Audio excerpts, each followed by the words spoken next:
What did you get wrong about the Ashes?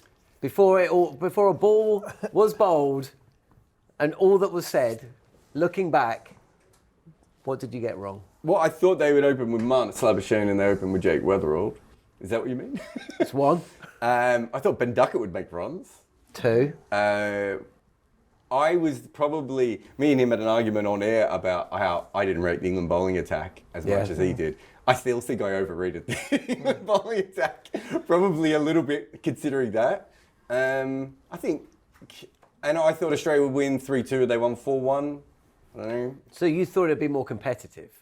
I thought it would, do you know what? I'll say this. I either thought it would be very competitive or it would be 5-0. Yeah. So the fact it was 4-1 is kind of, I was wrong on both. But I suppose it wasn't a very competitive 4-1, was it? No, and also that one win was a bit of a shootout, wasn't it? I think, so I think those are the main things that I think the Australian batting lineup was still a little bit patchy, which is one thing I was talking about. I said that Nathan Lyon wouldn't play all the tests, so I'm pretty vindicated with that one. You said Travis Head would be the most important batter.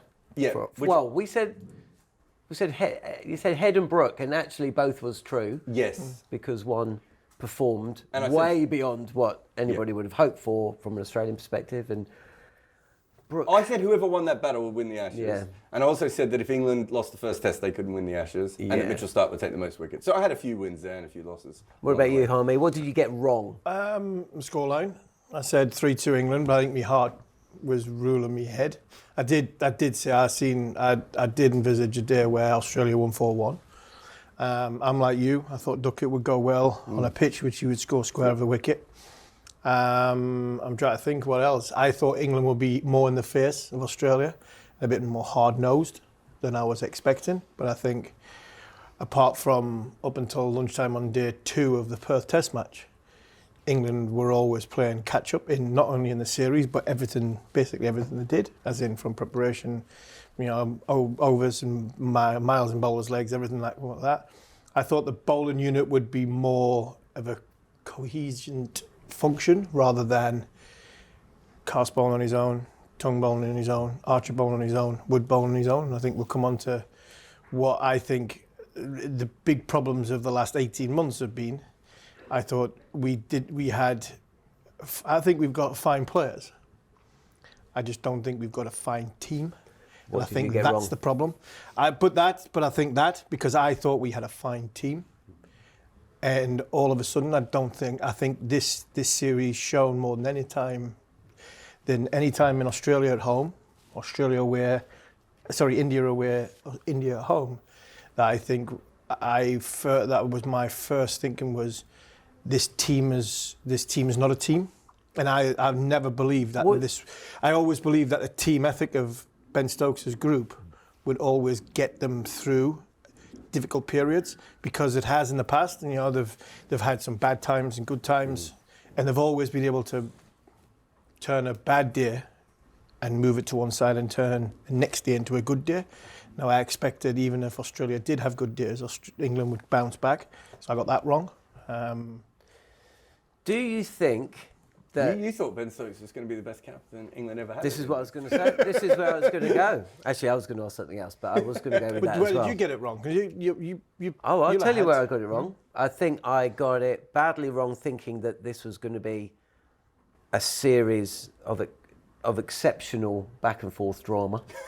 I really thought it had the drama, just not as exceptional. Not great. Yeah, I thought it was going to have more high quality. Mm-hmm. Yeah. I really thought this was going to be a series that was going to stand up alongside some of the best. I thought it was going to be a bit like 2023, real back and forth, and I really expected and hoped for that. So I got that wrong. I tipped England to win, so I got that wrong. I think I expected more from England's plan A, right? And we saw plan A on day 1 and then never saw it again. So that was a disappointment, and I also got that wrong. What else did I get wrong? I don't know. I mean, on an individual basis, if you look at the numbers 1 to, say, 13, because they didn't just play 11 players, I can't say can't say any of us really expected Ollie Pope to work at 3, did we? I think I said in the preview on talkSPORT, on one of the many previews we did, that Pope would be playing by the end of the series. Like, I think we all kind of expected. None of us really factored that in. He actually got the 2 good starts early on. Yeah. And usually when he gets a start, he makes a score, but he didn't do that this time. I think that we all felt Duckett would perform better. Yeah. I don't think any of us really thought Crawley would do anything different from what we saw. We all kind of felt that Joe Root would... I think I probably expected more from Joe. I know he scored the 2 centuries, but 2 innings out of 10. I think I was expecting more consistency from him. I think the biggest area where I got it wrong was what you just alluded to. I think we all kind of felt that one area England had strength in was the captaincy. Yeah. And I think Stokes was quite disappointing as a captain. I don't think he got the best out of his players. And I think tactically, whether batting, bowling fields, or knowing the moments, I think Steve Smith beat him. So, but in like 06, 07, if you want to go like that, Flintoff was captain. Could have been it was Flintoff, it could have been Strauss. If it was Vaughan, we lost 5-0. Now, I think there were moments where I think Ben could come in for criticism in a way that decision-making at the time. But sometimes decision-making is if you've got options. I think one of the decisions I would question Ben on is possibly with the attack he had, him opening the bowling and him utilising the new ball, because even Tongue, there's questions and a lot of people are saying, Tongue should have had the new ball. I don't see Josh Tongue as a natural new ball bowler, if you know what I mean, especially in Australia, where he's just that little bit fraction short, more same as sort of my length. Carse isn't, and that wasn't the role you're looking for Carse to have. So once Archer went and Atkinson went, Woody could have had it. Then the decisions that Ben had to make in the moments, in the big moments, I think he had an indifferent option, a bad option and a worse option because of where his team were performing at that specific time. I don't think his bowlers were bowling consistently enough for the captain to take too much of a criticism in the decisions he made, because I think he was possibly trying to make them bowl here, possibly looking for the field to have there, but unfortunately they weren't doing it. So we had a conversation after the second test. I can't remember if you were on that show or if it was with Goffey. I can't remember. there. You were there? Jon Norman was there.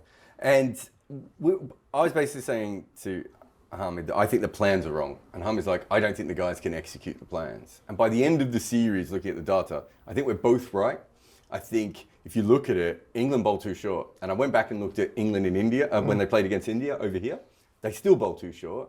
And Australia were bowling, but basically Australia was bowling between 5 and 8 meters over and over again. Yeah. And England was bowling either really, really full or really, really short, right?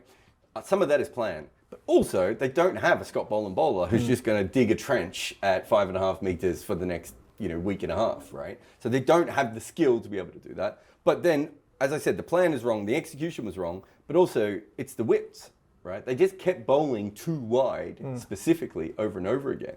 And so I do think it's fair to say at that point to Ben Stokes, you got this wrong. But isn't Ben Stokes also massively in charge of the kind of bowlers that they have? Right? Where was their Scott Boland type of bowler, right? They waited till the end for Matthew Potts to play, and he clearly shouldn't have been playing in that last test. But if you look at his form in the 2 warm-up games, he was going at like 2.5, 3 runs and over, right? So at one stage, Matthew Potts was the right guy. They decided that they wanted Carse and Tongue and those guys in. And then, as you say, they don't have a new bowler, right? Carse has almost never taken the new ball domestically. Tongue doesn't take the new ball domestically. And Stokes doesn't like taking the new ball. So they ended up with this entire attack of guys who want to bowl between the 20 over mark and the 50 over mark altogether, right? It didn't make any sense. Stokes has to take blame for that. And on top of that, I do think there were times when they committed to the wrong plans, obviously. So maybe the most famous one is, I looked at like 150 balls of Jake Weatherall, Harmy, and straight away I was like, you just have to bowl full and straight to him because he wants to hit square and he's setting up to hit square all the time. Travis does the same. Right? Where did they bowl to Weatherall in that first test? Short and right? wide. They're going short and wide. So what's the conversation that they're having?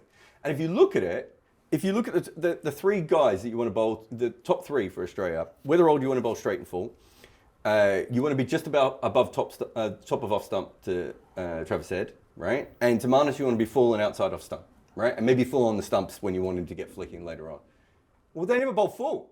So we've just said there's just 3 guys that is the length that you want to bowl to all of them, right? And they didn't do it. That isn't just execution, right? That is also the plans that they had. So I think he has to take a big part of that. This is the bowling attack he wanted to take over. And what me and Harmy were talking about before the series was, I didn't think they were bringing the right bowling attack for the Australian conditions. And by the end of this series, I don't think anyone could argue with that anymore. They didn't have a balanced bowling attack, and we'll probably come on to that because I know you were going to ask that question. Maybe it's for another sort of segment of this. But what I'll say with that, when it comes to it, it'll all come back to preparation. Simple as that. But they over-prepared, didn't they? Oh yeah, it'll all come back to prepreparation.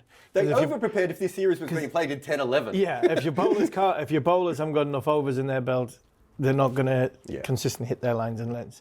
If you send your bowling coach to sit on a bench in the ILT20, the week leading into the Test match series, and you bring in a new bowling coach who has not worked with these bowlers, arguably ever, that week, then you're not going to have a consistent dialogue between bowler and coach. And I think it'll all. I think everything we'll talk about, and when you dissect and the review that comes with this Ashes series, it'll all point in the one direction, and it'll all be back to me, you, the Jon preparation. Norman lost the Ashes. The middleman at the start. It'll all go back to. I'm the middleman of you two. It'll all go back to the start of the preparation, and the preparation is 3 years ago. England wanted a barrage of fast bowlers to go to Australia and bowl 90 mile an hour. England wanted a spinner 3 years ago to bowl with a tall release point and drive it into the surface. All these things will come back to what they had their plan. You listen to Rob Key, you listen to Brendan McCullum, you listen to Ben Stokes. They all said that we had a plan. No, I'm fine.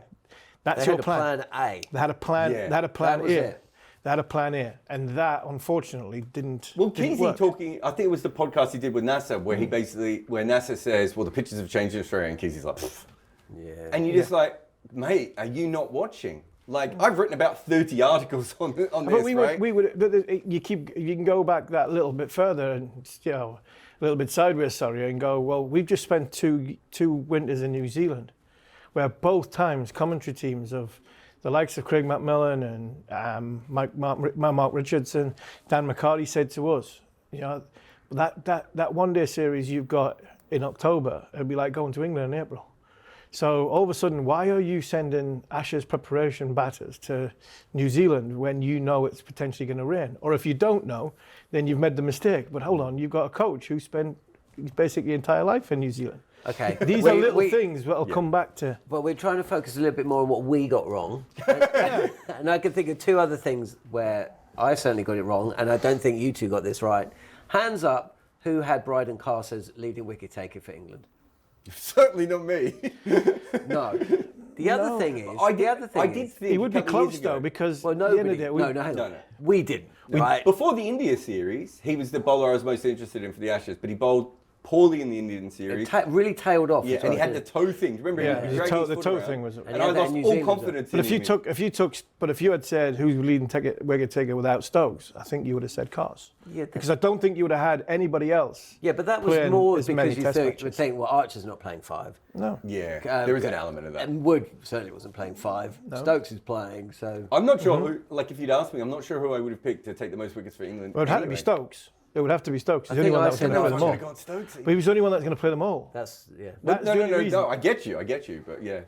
Bashir. Here's another one where I got it wrong. I think you probably did as well. I think there was an acceptance that during the 2023 Ashes, England laid some pretty heavy blows on Australia, and Australia retreated. So I kind of figured that the same thing, whilst may not happen, but certainly that was something to bear in mind. What actually eventuated was, as soon as Australia landed some blows, actually it was England who retreated. And we talk about Stokes and his captaincy. It's not just about your bowlers, it's about how you bat. And I thought that the mixed messages that came out of the England camp very early on... By the Gabba, right? Right? Yeah. I thought that the go slow that Jackson Stokes went on, and then the messaging that came out from that test match, from that point onwards, I'm suddenly gone from, they're just going to go for it, press B for Bazball, and now I was like, actually, I don't know. I don't know. Yeah, I think that's fair. I think we probably thought the teams were slightly more evenly matched. I think anyone who's doing analysis probably thought the teams were slightly more evenly matched. And we all went and did our work, and we come back on that. When it comes down to it, we probably all overestimated England's bowling a little bit, and so they found it very hard to punch back with their bowling, right? And with their batting, we all assumed one out of the top three would make runs. It just was. And it really doesn't end up happening because Crawley doesn't end up making runs. But for a little while, it looked like Crawley, at least while the series was alive. And my big fear for England was that Brooke and Smith weren't quite as good as they had recently looked, and there would be a regression. Once that happened, and Stokes didn't find the form, and he's been out of form for a while. I know he played a really good innings against India, but outside of that, he's been out of form for a while. Once that happened, there wasn't much to bounce back with, right?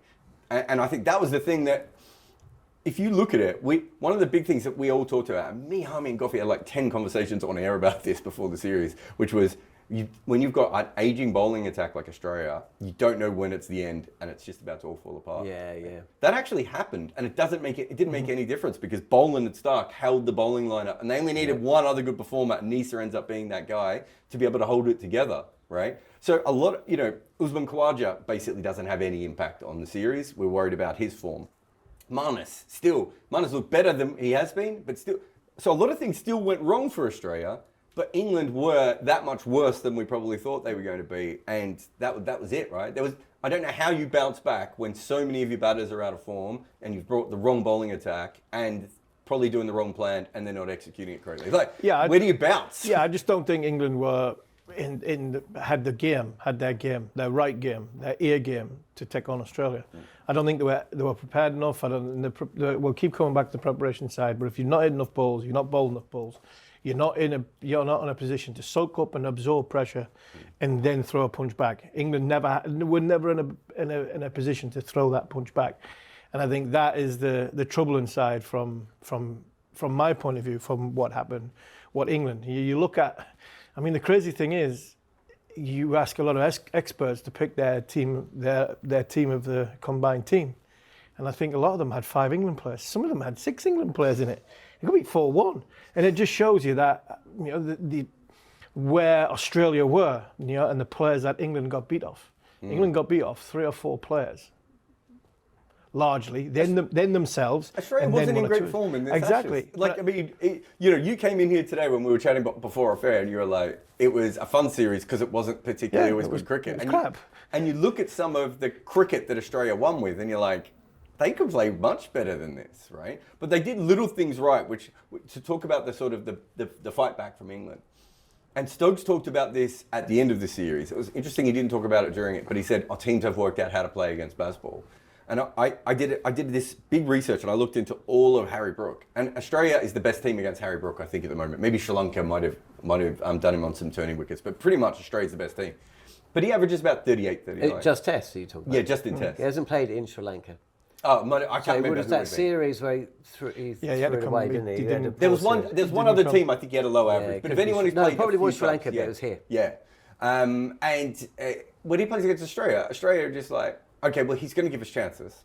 We know there's about 4 different areas to bowl in, so we'll try and nick him off early. Okay, that's not working now. Now we'll go wide for a little bit, see if he chases one. Now we'll go to bounces, or now we'll just set the field back and wait for him to play a stupid shot. And they just go through those plans going, he's eventually going to give us a chance. And it might not come in the first 20 runs, but it might come between 20 and 60, right? And we can limit the damage. And they're just waiting for it, right? And they did a similar thing with Smith. But you're talking about the moments, and some of their moments are just like little simple things, like catching the ball. Like catching the ball. I mean, Did England have a fielding? No. So what's going on? England didn't, and then that's for another day. Another story. It's another story. But if you look at the sort of the moments of throwing punches back, the simple under 11 stuff is catching a cricket ball. Marnus catching that one-hander. I mean, Smith's not looking like dropping a catch. All of a sudden, England have dropped 17, 18 catches.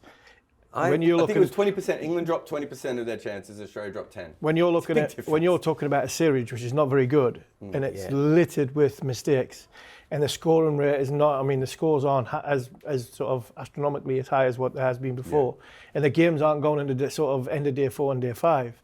It comes down to little moments of easy catches, and England dropped some really sort of. I mean, for professional cricketers to drop them catches in them moments, was it pressure? I don't think it was. Was it preparation? Probably more preparation than pressure of hitting balls. We've been on tour so many times, and you see them, and they don't do as much fielding They practice. don't do it hardly any. You know, the slips do. Yeah. You know, they'll have the slip feelings, but not to the. I mean, we used to be on the field, and I know that we in my day and it's that, you know. Yeah, you'd have to be on the field by 9:15. You're hitting balls in the air, and I understand you're taking that away because you know you're on the field for a long time and the pressure that comes with it. But the simple little things of taking catches. England have dropped 18 catches in the summer. They've dropped 17 catches in the winter, and in games which are to and fro from 2-day game to a 3-day game, they're massive. And I think the biggest one that sets up. I can't remember who. There was a couple of drop catches, and all of a sudden Monas takes that one. And the game completely turns around on not on one moment, but these are little things that when you're not playing very well, have to go your way, and it just magnified even more how bad England were. Let's wrap this up with one other area where I think I got it wrong. To a point, I tipped him to be the leading wicket taker, but Mitchell Starc, and we'll talk about him at length in another video, but did any of us expect him to be as not just effective in terms of wicket taking, but also effective in terms of he wasn't expensive, he wasn't giving runs away, and he bowled. You know, this is a guy. I think he only bowled one Test match when Australia were in England in 2019. He got dropped in 2023, didn't he? I don't think any of us foresaw.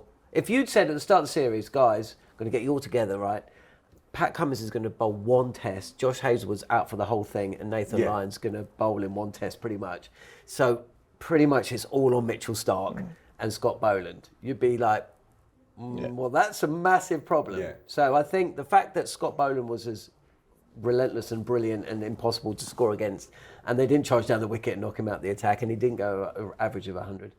And Mitchell Starc, some of those deliveries, I don't think I've ever seen better balls bowled by any bowler in the history of the game. His best ball is close to impossible. Right? Isn't it? And if you went through his best 25 wickets, was it him and maybe Waqar Yunus that you? Well, I was going to say Wazir Makram. Yeah, that's another good one as well. With that, you know, the thing. Did we underestimate that? Did No, we I don't think we get that wrong? Well, or did we 5 tests of that? No, I don't think we because I did. thought he was getting to that level over the last year. Once he had a bad couple of years, right, where he stopped swinging the ball because he started the wobble ball, and then he couldn't swing it, but he also wasn't bowling the wobble ball very well. So he was basically tall and fast for a couple of years, except when he had the pink ball, and then it would swing sideways and he'd take all of his wickets. I think that we had seen that he had upskilled and was at that level. Maybe the difference here is that it's really all. Didn't he take the vast majority of his wickets in the first three games? Didn't he make the 250s in the first? In the first, I was just about to say it. This was a 3-match series. It might have been one of the greatest series anyone ever played. But as a bowler, you go on. A lot of it's down to confidence, and you get in the right area, consistently put in the right area, and that's challenging the batter. All of a sudden, if you get one up on somebody, you take that in the next game. You take that in the next game. If you look at Mitchell Starc's series, he was getting wickets in the first over. So he was constantly putting England's top 3 under pressure, and then he was scoring runs with the bat. So he was in the game all the time. So in his eyes, he was like, I was invincible. He was the Ben Stokes. He was the all-rounder that Australia had. He was the one that was going to stand in front up with the ball, and then he put a few fires out at the bottom end. Because when he went into bat twice, I think, Australia were in a bit of trouble. So that breeds confidence. And the one thing he has got, which is undoubted, which was skill level. Yeah. So this is a guy who had over 350 wickets in Test match cricket. You talk about all the way through the game. I think that's a big thing of, in some ways he was probably more like, well, you're not a good example, but he was a bowler who was very, very good with the first 5 overs, because he would swing it. Then he would go missing in the game for a little while. Then they'd bring him back at about 25 overs to see if he could bounce someone out a little bit. Then he'd come back on at the 50 over mark when they're hoping to reverse it. So he was in and out of the game. And you look at him now and you're like, he could bowl any over from 1 to 80 now. And he's going to be a constant threat because you talk about bowlers having lengths. For about a decade, I'm not sure he had a length because he would bowl Yorkers and half volleys early on when he was swinging it. Then he would bowl bounces. And now he can hit a length, which means he's just a constant threat all the way through. And he's So I think I knew some of that. I didn't expect him to be the force he was in the first 3 Test matches. And also his batting, No one ever has any idea Mitchell Stark's going to be good at batting from series to series. He got demoted behind Pat Cummins a couple of years ago, right? Yeah. Like, it's not like his form with the bat has been steady. It's like sometimes he bats like this series and other times nothing at all. One last one. Very, very... We've got to wrap this up. Did we expect... Were you surprised? We didn't expect this to be a spinning series, right? But did we get it wrong? We expected Bashir to play, I'd say. Don't you think? You didn't expect him to play at all? I didn't expect him to play in Perth. No. And I think I'm saying Perth, we expected him to play. Okay, yep. I expected him to play, A test or two. To play. in the series. Adelaide and So we Sydney. got that wrong. I didn't right? expect him. And did you expect Spin to play as small a part as it did? Yes. Yeah, I think so, because I think on any given surface, a bit like Graham Swan, Nathan Lyon can bowl on anything. So if you've got a spinner that can bowl on anything, Yeah, I you go. suppose he was indeed. You're not that bothered. So if I'm not that bothered what sort of surfaces I'm playing on, because I know for a fact Lyon, a bit like what we had with Swanee, he can do a job. He knows what job to do, comfortable in control, and knows how to utilise his skill sets for that given day, given surface. I didn't expect Bashir to play in Perth. No. I probably didn't expect him to play in Brisbane, but I expected him to come into the series. But I unfortunately, can't remember us talking about Will Jacks that often. No, I feel sorry for Will Jacks though. I do feel sorry for Will He did Jacks. it at Adelaide, where they made it bold on day one. Yeah. And he couldn't land the ball in the Because same of the spot criticism that he's being given. I mean, he got, along with Potsy, he got dealt a difficult hand. I don't think he got that much. I think we all realised he wasn't He's suited not to the job. He's not a frontline spin bowler. I expected Bashir Got to criticism come for the shot and the drop catch. Yeah. But that happens. in. But The drop I think catch the spin in the series, I thought Bashir would have played some part of it, but I think circumstances dictated where the series was that England were so far behind and so much playing catch up, they couldn't afford to play another bowler who couldn't bat, especially on the surfaces that were potentially given. So I mean, they I understood why they played Jacks. They could have batted Jacks at 3 though, and brought, couldn't they? I mean, if they were going to drop Ollie Pope anyway, I feel like they could have gone with it a different way. Look, I thought Lyon wouldn't play all the Test matches. I thought he'd probably play 2. He ended up playing 2, but he probably played the wrong 2. He probably should have played. Well, Brisbane was one that you could have bowled spin a lot more in, and Adelaide, and then obviously got injured after that, and they made a decision with Webster and everything else. Who knows what England was going to do? Project Bashir seems to have just gone horribly wrong. But I just think if you're going to play Jacks and Ollie Pope is going to get dropped, why not just move Jacks to play this false 3 spot that everyone has in Test cricket? And then you've got him and Bashir on the side, and you can alternate between them a little bit more. I just don't, he's just not a frontline bowler. He averages less than a wicket a game for Surrey, doesn't he? He's just not a frontline bowler. He's not used to bowling 25 over spells. There's a big difference between bowling 25 over spells when Travis Head is batting, right? And bowling 6 overs when, in a counter game. They're not even compatible. And if you've got seamers that are doing their jobs in holding an end, bowling with discipline. Yeah, that's the other thing, isn't it? All of a sudden, your spin bowler, he's effective, but he's not effective. All of a sudden, if you're going at 6 and over from both ends, I mean, you're giving the opposition a license to run at your spin bowler, especially if he's not as high quality as what a frontline spin bowler is. Did you get more right than wrong? Oh, I don't know. Did you get more right than wrong? No, I got more wrong than right, I think.